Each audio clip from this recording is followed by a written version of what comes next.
세 번의 전화라는 것이 있었던 건 확인됐다는 거죠. 어떤 일이 있었는지를 확인해야 되는 게 기본이죠. 윤석열 검사라면 그랬을 겁니다.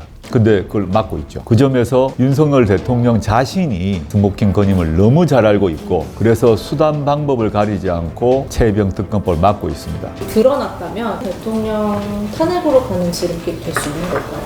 물론입니다. 이 대통령이 우리나라 헌법과 법률을 준수할 생각이 없다. 이 정도가 확인되면 탄핵이 되는 거예요. 마일리지가 계속 쌓이고 있다. 최혜병 특검 관련해서 윤석열 대통령 개인이 직접 개입했다는 것은 확인된 거 아닙니까? 세 번의 전화라는 것이 있었던 건 확인됐다는 거죠. 물론 그 전화의 내용이 뭔지는 아직은 우리는 모릅니다. 근데 통상의 수사다. 이게 이제 윤석열 대통령이 아니라고 생각하고 홍길동이라고 생각을 하자 이겁니다. 그 윤석열 대통령의 휴대전화 압수수색부터 해야 되죠. 이게 대통령이 아니라고 생각하고 그냥 보통의 사람에서 이런 일이 벌어졌다 그러면 수사의 기본은 어떤 일이 있었는지를 확인해야 되는 게 기본이죠. 윤석열 검사라면 그랬을 겁니다. 근데 그걸 막고 있죠. 그 점에서 윤석열 대통령 자신이 이게 아까 말했던 그런 스모킹 건임을 너무 잘 알고 있고, 그래서 수단 방법을 가리지 않고 최혜병 특검법을 막고 있습니다. 문재인 대통령 또는 그 이전의 대통령이 이런 문제에 개입했다는 얘기를 들어본 적이 없습니다. 단 한 번도. 그럼 왜 개입했을까? 대통령이 왜 개입했을까는 거죠. 이종섭 장관 및 관계자들이 뭐라고 진술했나 하면 맨 처음에 대통령과 동한 적이 없다고 그랬어요. 국회에서 명백히 위증을 했어요. 근데 지금 증거로 드러났어요. 이게 왜 그랬는지를 밝혀야 되거든요. 그러니까 모든 게 지금 이상하게 돌아가고 있는 게 사실이고 무언가를 숨기고 있는 거죠. 공처는 이 사건에 대해서 기소권이 없으므로 수사를 아무리 잘했다 하더라도 서울중앙지검에 넘어가고 서울중앙지검이 기소를 할지 안 할지 아무도 모르기 때문에 특검법이 필요한 것이고요. 의심하시는 부분들에 대해서 정말 그게 드러났다면 이거는 대통령 탄핵으로 가는 지름길이 될 수 있는 걸까요?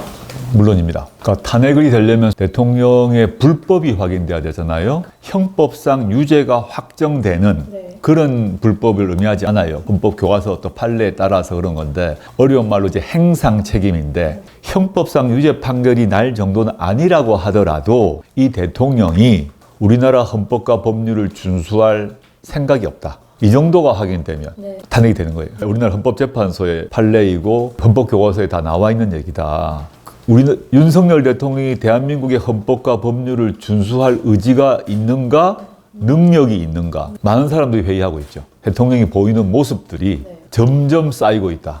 주가 조작 사건이 있는데 모든 공범들은 다 유죄 판결 받았는데 한 사람이 소환에 응하지 않아. 그 다음에 서면 질문을 했는데 핵심적인 내용에는 답을 안 해. 이런 경우라면 보통 어떻게 하냐? 체포영장을 지금 쳐야 돼요. 은행, 집, 사무실 모두 압수수색을 해야 됩니다. 하나도 안 하고 있어요. 김건희 씨가 우리나라 헌법이 허용하지 않는 특권 계급의 일환이 되었다고 봅니다. 김건희 씨 또는 그 남편인 윤석열 대통령이 거부권 행사 등을 통해서 막겠죠. 그런 헌법을 존중하는 태도가 아님을 또 보여주는 것이기 때문에 또 쌓이겠죠. 마일리지가 계속 쌓이고 있다. 일단 뭐 코미디라고 봅니다. 언급할 가치가 없어요.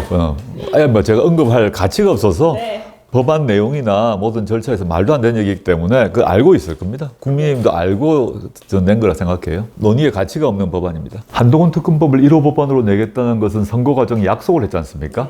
약속 지키는 것 뿐이에요. 이미 제가 대표로서 약속을 했고 형식 말고 실질에서 보게 되면 한동훈 씨는 윤석열 검찰총장 시절에 윤석열 한동훈 라인이 그 수사를 진행하면서 살아있는 권력에 대한 수사에는 엄정하게 하겠다. 공정과 상식을 따라 한다는 얘기를 했던 한 팀 아닙니까? 근데 정권이 바뀌고 난 뒤에 전혀 그걸 지키지 않고 있는 것이고 또 자기 자신들과 자기 자신의 가족과 측근에 대해서 수사를 안 하고 있는 거죠. 본인도 자신의 말에 책임져야 되는 거죠. 두 번째, 한동훈 씨는 윤석열 정권의 기획자이자 그 다음에 정권 출범 이후에는 황태자였죠. 물론 최근에 이제 윤과 사이가 안 좋아져가지고 이제 떨어져 있는 상태긴 하지만 조만간 전당대회에 나온다고 하니까 여당의 대표가 된다면 그게 살아있는 권력이죠. 윤석열, 한동훈 자신들이 수사의 칼날을 휘두를 때 내세웠던 기치가 그대로 적용되는 게 맞죠.